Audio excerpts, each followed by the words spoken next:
नमस्कार दोस्तों। आज हम बात करेंगे भारत के एक ऐसे साइंटिस्ट के बारे में जिनको एक झूठे स्पाई केस में फंसाया गया और जिनकी वजह से इसरो यानी इंडियन स्पेस रिसर्च ऑर्गेनाइजेशन 10 साल पीछे चला गया, जिनका नाम है नम्बी नारायणन। इस नम्बी नारायणन का जन्म 12 दिसंबर 1941 को नागरकोइल तमिलनाडु में हुआ था। नम्बी नारायण अपने 5 बड़ी बहनों के एक अकेले भाई थे। पिता का नारियल का बिजनेस था और मम्मी हाउसवाइफ थी। वो प्राइमरी स्कूल से ही पढ़ने में बहुत तेज थे। उन्होंने 10वीं से लेकर 12वीं कक्षा तक अपने क्लास में टॉप किया। उसके बाद उन्होंने इंजीनियरिंग करने के बाद एक शुगर फैक्ट्री में काम करना शुरू किया। उसके बाद उन्होंने शुगर फैक्ट्री में काम करना छोड़कर प्रिंसटन यूनिवर्सिटी से केमिकल फ्यूल रॉकेट प्रोपल्सन में मास्टर डिग्री किया और उनकी काबिलियत को देखते हुए नासा ने उन्हें एक जॉब ऑफर किया। लेकिन उन्होंने नासा में जॉब करने के बजाय अपने देश की सेवा करना सही समझा और उन्होंने इसरो ज्वाइन कर लिया, जहाँ पे वो एक साइंटिस्ट और एक एरोस्पेस इंजीनियर के तौर पर काम करने लगे। इसरो के लिए काम करते हुए नम्बी जी ने अर्ली 70s में भारत को लिक्विड फ्यूल रॉकेट टेक्नोलॉजी से इंट्रोड्यूस कराया। कहानी में ट्विस्ट तब आता है जब नम्बी जी इसरो के क्रायोजेनिक इंजन पर काम करना शुरू करते हैं। दरअसल बात है 1992 की। रसिया और भारत के बीच एक कॉन्ट्रैक्ट साइन हुआ था, जिसके अकॉर्डिंग रसिया 235 करोड़ में भारत को क्रायोजेनिक इंजन का फॉर्मूला देने वाला था, जो सेम टेक्नोलॉजी अमेरिका 950 करोड़ में और फ्रांस 650 करोड़ में भारत को देने वाला था। अमेरिका किसी भी कीमत पर ये टेक्नोलॉजी भारत के हाथ नहीं लगने दे सकता था।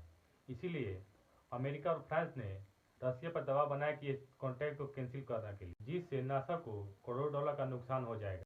यहाँ तक कि उस टाइम के अमेरिकी प्रेसिडेंट सीधे तौर पर एक लेटर लिखकर रसिया को धमकी दी कि वो कॉन्ट्रैक्ट कैंसिल कर दे, और इस धमकी से डर के रसिया ने भारत के साथ जो कॉन्ट्रैक्ट था वो कैंसिल कर दिया।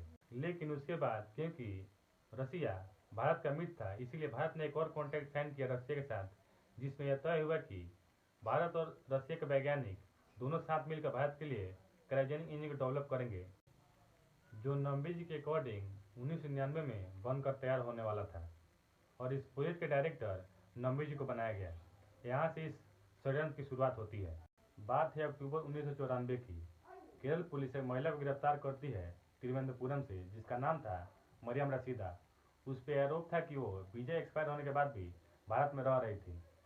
उसे गिरफ्तार करने के बाद पुलिस उसे पूछताछ करती है, जिसमें उसको ये पता चलता है कि वह इसरो के कुछ वैज्ञानिकों के साथ मिलकर क्रायोजेनिक इंजन का फॉर्मूला किसी और देशों को बेच रही है, जिसमें पाकिस्तान भी शामिल था। बात यहाँ पर यह है कि नम्बी नारायणन जो इसरो के एक साइंटिस्ट हैं और ये एक रॉकेट के क्रायोजेनिक इंजन पर काम कर रहे हैं, जो एक खुद उन्हीं की सोच थी, और इसी फार्मूले को अपने दुश्मन देश पाकिस्तान को बेच रहे थे उस रसीदा के द्वारा। तो ये बहुत बड़ा मामला था। इसीलिए मरियम रसीदा से पूछताछ के 20 दिन के अंदर अंदर ही केरल पुलिस इसरो के कुछ साइंटिस्टों और इस प्रोजेक्ट के डायरेक्टर नम्बी जी को गिरफ्तार कर लेती है। नम्बी जी के साथ साथ 2 और साइंटिस्टों को भी गिरफ्तार किया जाता है, जिसमें से एक थे टी शशिकृष्णन और दूसरे थे डिप्टी डायरेक्टर के चंद्रशेखर। इनको गिरफ्तार करने के बाद ये खबर मीडिया में आ जाती है और मीडिया नम्बी नारायण और उनके साथियों को बिना कोई कोर्ट के फैसला सुनाए इनको देशद्रोही घोषित कर देती है। इसकी वजह से उनको और उनके परिवार को बहुत सारी दिक्कतों का सामना करना पड़ा था। क्योंकि ये मामला इसरो से जुड़ा था, इसीलिए नम्बी जी की गिरफ्तारी के 20 दिन के अंदर ही नवंबर 1994 को ये केस केरल पुलिस और उसके एसआईटी से लेकर सीबीआई को हैंड ओवर कर दी जाती है। अब ये मामला सीबीआई के हाथ में जा चुका था। सीबीआई अपनी जांच पूरी करती है 1996 में 2 साल के बाद। जांच पूरी करने के बाद सीबीआई अपनी रिपोर्ट को केरल के लोअर कोर्ट में अपील करती है, जिसमें सीबीआई ये बताती है कि ये पूरा केस झूठा है और मनगढ़ंत है। इसमें नम्बी नारायण हो या उनके साथी हो या फिर मरियम रशीदा हो, ये सब बेकसूर हैं। या फिर उस फार्मूले की बेचने की बात हो, ये सब मनगढ़ंत है। ये सब केरल पुलिस की बनाई गई एक झूठी कहानी है। सीबीआई के मुताबिक नम्बी नारायणन और उनके साथियों के खिलाफ कोई ऐसा सबूत नहीं मिला जिससे ये पता चल सके कि वो रॉकेट के फार्मूले को किसी और देश और पाकिस्तान को बेच रहे हों।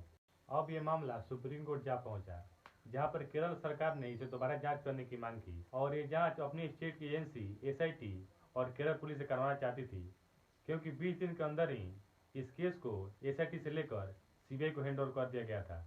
इसके बाद फिर नम्बी जी और उनकी टीम ने फिर से अपील की और सुप्रीम कोर्ट का फैसला है कि इस केस को दोबारा जांच करने की कोई जरूरत नहीं है, क्योंकि इस केस में कोई भी सबूत नहीं मिले और कोई भी संदिग्ध चीज़ नहीं मिली जिसे दोबारा जांच होनी चाहिए। फिर नम्मी नारायणन केरल के हाई कोर्ट पहुंचे और कहा कि सीबीआई के मुताबिक ये केस फर्जी और झूठा है।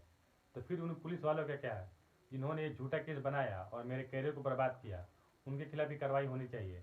लेकिन केरल हाई कोर्ट इस याचिका को खारिज करते हुए यह कहा कि उन पुलिस वाले के खिलाफ कोई भी इंक्वायरी करने का कोई मतलब नहीं बनता है। इसके बाद फिर नम्मी जी सुप्रीम कोर्ट में अपील करते हैं और अपने मुआवजे के लिए अपील करते हैं, क्योंकि उनका पूरा कैरियर बर्बाद हो चुका था। फिर 17 साल बाद सुप्रीम कोर्ट को लगातार चक्कर काटने के बाद सुप्रीम कोर्ट ने उनकी याचिका, जिनमें उन पुलिस वालों पर झूठे केस में फंसाने का आरोप लगाया था, उन पर सुनवाई शुरू करती है। सुनवाई शुरू होने के 1 साल बाद 14 सितंबर 2018 को 3 जजों की एक बेंच बैठती है, जो ये फैसला सुनाती है कि नम्मी नारायण जी के साथ जो भी कुछ हुआ है ये बहुत दुर्भाग्यपूर्ण था। उन्होंने पूरी अपनी लड़ाई लड़ी और उन्हें उनका पद, उनका शोहरत, उनका अहदा सब कुछ लौटाया जाए और जो भी अखबारों और मीडिया में गलत टिप्पणी की गई है उनके खिलाफ उनको हटाया जाए और उन्हें वही सम्मान दिया जाए जो इसरो के एक देशभक्त साइंटिस्ट को मिलता है। 1996 से लेकर 2018 तक 22 साल तक उन्होंने अपने मान सम्मान की लड़ाई लड़ी। उसके बाद उन्होंने उनको उनका मान सम्मान वापस मिला। उसके बाद 2019 में मोदी सरकार के द्वारा नम्मी नारायण जी को पद्म भूषण से सम्मानित किया गया, जो कि एक सच्चे देशभक्त साइंटिस्ट को मिलना चाहिए। आखिरकार नम्मी जी के ही फॉर्मूले से 2014 में क्रायोजेनिक इंजन को डेवलप किया गया, जो नम्मी जी के अकॉर्डिंग 1999 में ही डेवलप हो जाता है, जिसके कारण इसरो 15 साल पीछे चला गया। बाद में एक इंटरव्यू में जब नम्मी से पूछा गया कि इसके पीछे किसका हाथ था, तो उन्होंने बताया कि इसके पीछे अमेरिकी खुफिया एजेंसी CIA का हाथ था।